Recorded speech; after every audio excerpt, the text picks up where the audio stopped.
यार सबसे पहले आप मुझे बताइए कि क्या कभी आपको इतनी कोई वीडियो गेम पसंद आई है कि आप उसे घंटों तक खेलते रहें? बेशक आपका जवाब हाँ हो सकता है। पबजी वाले यहाँ कमेंट कर सकते हैं। इसके अलावा क्या वो वीडियो गेम आपको कभी इतनी इंस्पायर कर सकती है कि आप उसे खेल खेल कर एक वैम्पायर बन जाएं और किसी को मरने के लिए निकल पड़े? बेशक आपका यहाँ जवाब ना होगा, लेकिन बदकिस्मती से बिल्कुल ऐसा ही हुआ था रोड फेरिल नाम के इस लड़के के साथ, क्योंकि ये लड़का वैम्पायर द मास्करेड नाम की एक गेम से इतना ज़्यादा इन्फ्लुएंस हो चुका था कि उसने इसको रियलिटी में खेला। जी हाँ, वो अपने आप को 500 साल पुराना एक वैम्पायर बोलता था और उसने अपने इस बिहेव की वजह से कुछ अपने फॉलोअर्स भी बना लिए और यही अपने फॉलोअर्स में से एक के पेरेंट्स का ऐसी हालातों में कत्ल किया, इस तरह से कत्ल किया जिसे जानकर आप अपने कानों पर विश्वास नहीं कर पाएंगे। जी हाँ, इसका क्राइम ऐसा था कि इस लड़के को सिर्फ 16 साल की उम्र में डेथ पेनल्टी मिल चुकी थी। मेरी वार्निंग मैं आपको पहले ही बता दूं कि इस वीडियो के अंदर मैं बहुत ज़्यादा डिस्टर्बिंग सीन्स के बारे में बात करूंगा, तो अगर आप उन चीज़ों को हैंडल नहीं कर सकते तो प्लीज़ आप इस वीडियो को यहीं छोड़ दीजिए, वरना चलिए मेरे साथ। लेकिन उससे पहले, मेरा नाम सनी और आप देख रहे हैं DSK क्राइम रिपोर्ट का एक और बहुत ही कमाल का एपिसोड। आप प्लीज़ इस वीडियो को एक लाइक कर दें और कॉमेंट्स में पिट में लिख देना ताकि कल की वीडियो में मैं आपको शाउट आउट दे दूँ। इस कहानी को समझने के लिए हमें अमेरिका के कैंटिकी में बने हुए एक बहुत ही छोटे शहर मरी में जाना पड़ेगा। जी हाँ, ये शहर इतना छोटा सा था कि इसके अंदर सिर्फ 17,000 लोग रहा करते थे और सभी के सभी शांति से रहते थे। लेकिन तब जन्म हुआ रोड फेरल का।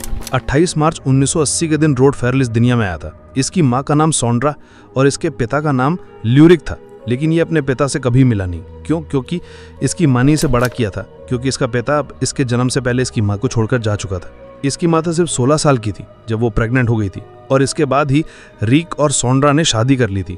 लेकिन शादी होने के सिर्फ 6 महीने बाद ही उनकी शादी टूट गई और उसके बाद ही रोड फेरल इस दुनिया में आया था। लेकिन यहाँ जब रोड से पूछा गया कि उसके माँ के साथ उसके संबंध कैसे थे, तो उसने कोई जवाब देना जरूरी नहीं समझा। बस इतना बताया कि ठीक नहीं थे, कुछ ज्यादा ही खराब थे। जी हाँ, उसने अपने स्कूल में लिखे अपने माँ के ऊपर एक ऐसे में लिखा था, she is a monster when she is angry but still I love हर। मतलब जब उसकी माँ सॉन्ड्रा गुस्सा हो जाती है तो वो एक राक्षस के जैसी लगती थी उसे, लेकिन फिर भी वो उससे प्यार करता था। जब रोड 11 साल का हुआ तो उसकी माँ सॉन्ड्रा ने रोड को एक गेम के बारे में बताया और उसे खेलना स्टार्ट किया रोड ने, जिसका नाम वैम्पायर द मास्करेड था। लेकिन सॉन्ड्रा ने कभी अपने सपने में भी नहीं सोचा होगा कि जिस गेम के बारे में वो अपने बेटे को बता रही है, एक दिन यही गेम उसकी जिंदगी पलट कर रख देगी। इस गेम को खेलने के बाद ही रोड को पता चला कि उसके शहर मरी में ही कुछ और लोग भी इस गेम को खेलते हैं और वो भी इस गेम से बहुत ज़्यादा इन्फ्लुएंस हो चुके हैं। जी हाँ, इतने इन्फ्लुएंस कि वो रात होते होते एक रियल वैम्पायर बन जाते हैं और एक दूसरे के खून के प्यासे बन जाते हैं। कमाल की बात मुझे यहाँ पर ये लगी कि ये जो लोग थे, इन लोगों का जो ग्रुप था, यानी कि वैम्पायर कम्युनिटी थी यहाँ की, वो कभी भी किसी साधन में नहीं चलते थे। वो हमेशा वैम्पायर्स के कपड़े डालकर पैदल ही चला करते थे। डेली रात को ये सारे टीनेज लड़के लड़कियां यहाँ इकट्ठा होते थे शहर के कॉर्नर में और एक खुफिया से बंद पड़े घर के अंदर ये अपने अपने टास्क परफॉर्म करते थे। जी हाँ, टास्क इतने भद्दे होते थे कि आप उसे सुनकर रात को सो नहीं पाएंगे। सोचकर देखिए, इन्हें एक दूसरे के हाथ को काटकर उनका खून पीना बहुत पसंद था। ये मानते थे कि अगर हम किसी के हाथ का खून पीते हैं तो उसकी एनर्जी हमारे अंदर आ जाती है, और अगर हम अपना हाथ काटकर अपना खून किसी और को पिलाते हैं तो हमारी एनर्जी उनके अंदर चली जाती है। ये बहुत सेटिस्फाइंग होता था इन सब के लिए। उन्हें लग रहा था कि ऐसा करते करते वो एक दिन अमर हो जाएंगे। रोड को जब इस कम्युनिटी के बारे में पता चला तो उसे बहुत खुशी हुई और वो यहाँ रात को जाकर इन लड़के लड़कियों से मिलने लगा और इस ग्रुप का मेंबर बन गया। सभी यहाँ टीनेज लड़के लड़कियां थी, मतलब कि उनका जो दिमाग था वो प्रॉपर ग्रो नहीं हुआ था और ऐसे दिमाग के अंदर हम कुछ भी बिठा दें तो वो बहुत जल्दी बैठ जाता है। और ऐसे ही विचार जो थे इन लड़के लड़कियों के दिमाग में पहले से ही बैठे हुए थे और अब रोड के दिमाग में भी बैठ चुके थे। उसे समझा दिया गया था कि वो कोई आम इंसान नहीं है, वो इंसानों की ब्रीड से बहुत ऊपर उठकर एक वैम्पायर बन चुका है। रोड को यहाँ लगने लगा था कि उसके पास कुछ ऐसी पावर्स है जिसका वो इस्तेमाल कर सकता है और वो अब इन पावर्स का इस्तेमाल जल्दी करने वाला भी था।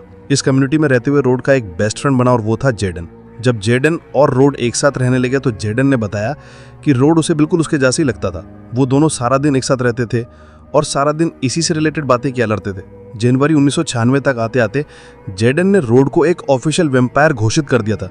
ये पूरा ग्रुप अब एक स्टेप आगे बढ़ चुका था। अब बजाय उस कमरे में, उस बंद पड़े कमरे में एक दूसरे का खून पीने के, ये सभी रात को इकट्ठा होकर पैदल ही पास ही बने कब्रिस्तान में जाया करते थे और वहीं कब्रों के पास बैठकर एक दूसरे का खून पीते थे। और ऐसी एक रात जेडन और रोड दोनों कब्रिस्तान की तरफ जा रहे थे और तभी सामने से आती हुई एक बिल्ली रोड को दिखाई दी। अब यहाँ आमतौर पर वो इस तरह से जानवरों को अपने आसपास नहीं देखा करते थे, लेकिन अब ये दिखी थी तो यहाँ इसका एक इकली बनकर दोनों सामने आए थे। जी हाँ, जेडन ने बताया कि रोड ने साइड में पड़े हुए एक डंडे को उठाया और सीधा उस डंडे को लेकर उस बिल्ली के पीछे पड़ गया और उसे तब तक मारा जब तक उसकी जान नहीं चली गई। और उसके बाद उसका खून पी गया। लेकिन जब ये चीज़ जैडन ने और उसके दोस्तों ने देखी तो वो सभी रोड से अब डरने लगे थे। यहाँ जैडन समझ गया था कि रोड अपनी हालातों से आगे बढ़ चुका है और अब उसे दूरी बनाकर रखना ही सही रहेगा। और यहाँ जैडन ने अब रोड से दूरी बनाकर रखनी स्टार्ट कर दी। वो रोड से बहुत कम मिलता और जब मिलता तो दूरी बैठता। जिसके बाद अक्टूबर 1996 का समय आ गया।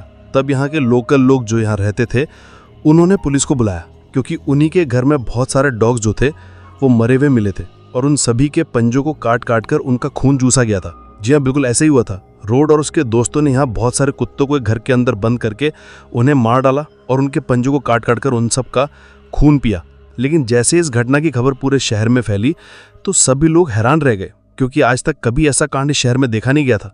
अब पूरे शहर को पता लग चुका था कि इस कांड के पीछे कोई और नहीं बल्कि ये वैम्पायर कम्युनिटी ही जिम्मेदार होगी। और वो अब अपने जो हिंसक रूप थे उनको बाहर दिखाने लगे। लोग अब रोड को ताने मारने लगे थे कि तुम क्या कर रहे हो, तुम अपनी जिंदगी के साथ क्या कर रहे हो। और अब आम लोगों से रोड नफरत करने लगा था। ये कम्युनिटी अपने ही शेल्टर में रहते हुए एक दूसरे को टॉर्चर भी किया करते थे। एक दूसरे के हाथों पर हथकड़ी बांधते थे और उसे तब तक मारते पीटते थे जब तक वो बिल्कुल मर ही नहीं जाता, और तब उसे वापस छोड़ दिया था ताकि वो जिंदा रहे।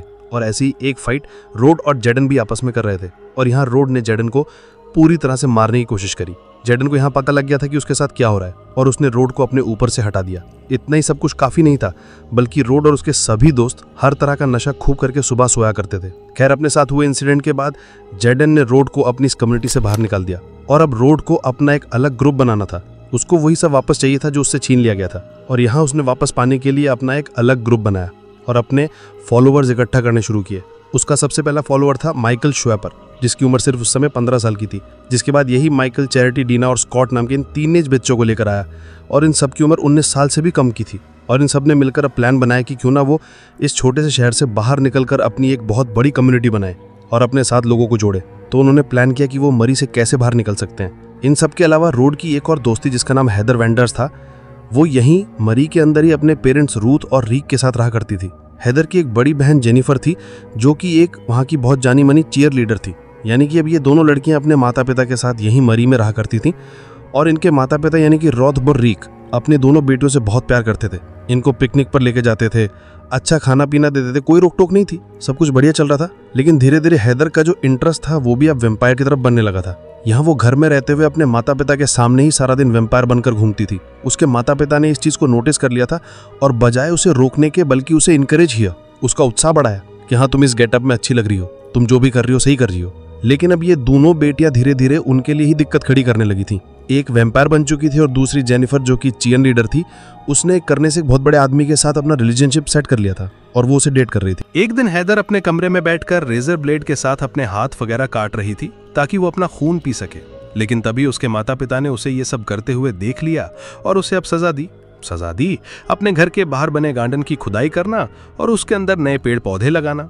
जिसके बाद हैदर ने अपनी ये बात रॉड को फोन करके बताई कि उसके माता पिता ने उसे ऐसे देख लिया है और उसे अब सजा दी है गार्डन वगैरह ठीक करने की।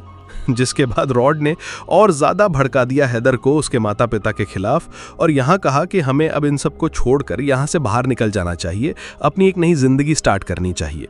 यहाँ एक दिन उसने मजाक में रॉड से यह भी कहा था कि क्यों तुम मेरे माता पिता को मारकर उनका खून क्यों नहीं पी लेते। लेकिन यहाँ हैदर को कोई अंदाजा नहीं था कि रॉड उसकी इस बात को बहुत ज्यादा सीरियसली लेगा। अब यहाँ वो प्लान इनका बन चुका था इस छोटे से शहर मारी को छोड़ने का और उनका प्लान था कि वो इसे छोड़कर फ्लोरिडा की तरफ निकल जाएंगे। और दिन आया 25 नवंबर 1996 का। रॉड सीधा अपनी गाड़ी उठाकर हैदर के घर पहुंचा और बीच रास्ते में से ही उसने अपने बाकी के ग्रुप मेंबर्स को भी उठा लिया था।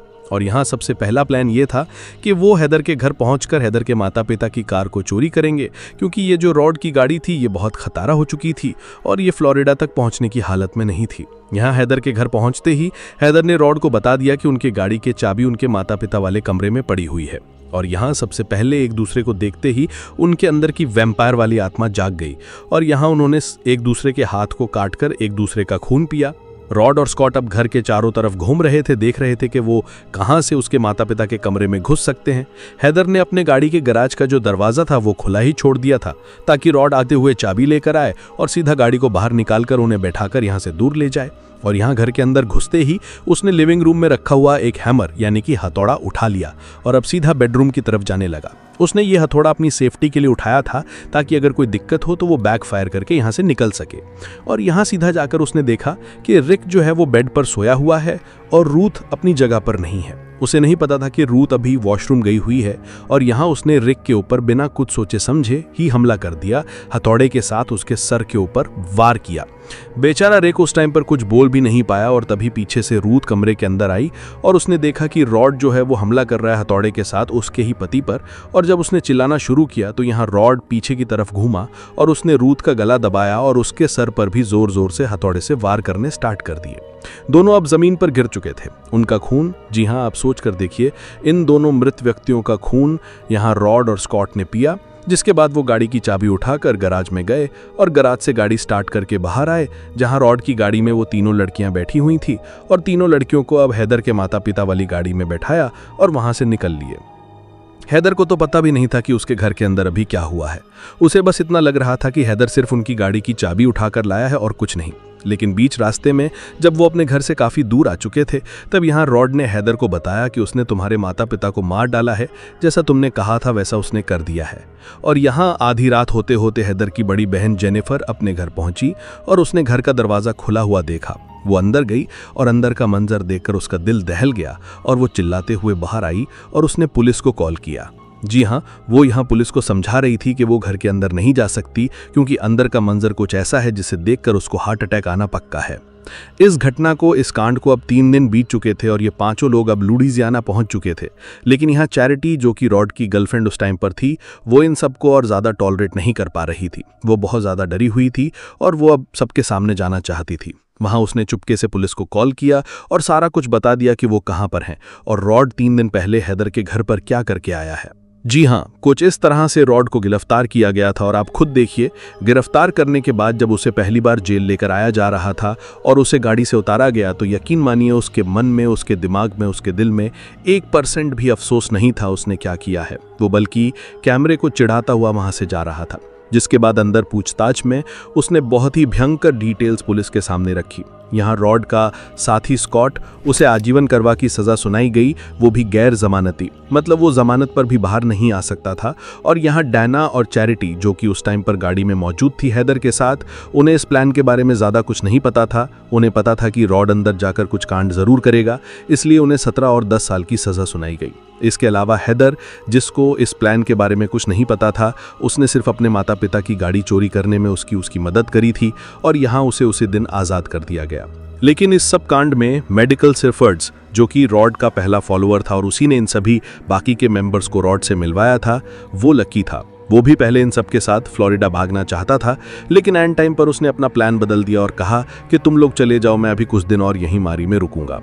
उसके दिल में 1% भी पछतावा ना होने की वजह से, कैमरे पर भद्दे एक्शंस करने की वजह से, कोर्ट में जज को गालियां देने की वजह से और अपने किए हुए कांड की वजह से जज ने उसे सिर्फ 16 साल की उम्र में ही डेथ पेनल्टी सुना दी।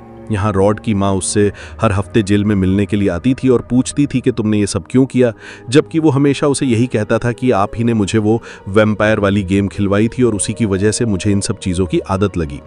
जिस सेल में रॉड को रखा गया था उसके बराबर में ही इलेक्ट्रिक चेयर वाली सेल भी मौजूद थी, इलेक्ट्रिक चेयर वाला कमरा भी मौजूद था। और सोचकर देखिए, वो अपनी ज़िंदगी के कई साल अपनी मौत से सिर्फ 8 फीट दूर बैठा था। उसे पता था कि उसे एक न एक दिन इस सेल से निकलकर बराबर वाले इलेक्ट्रिक चेयर सेल के अंदर लेकर उसकी जान ले ली जाएगी।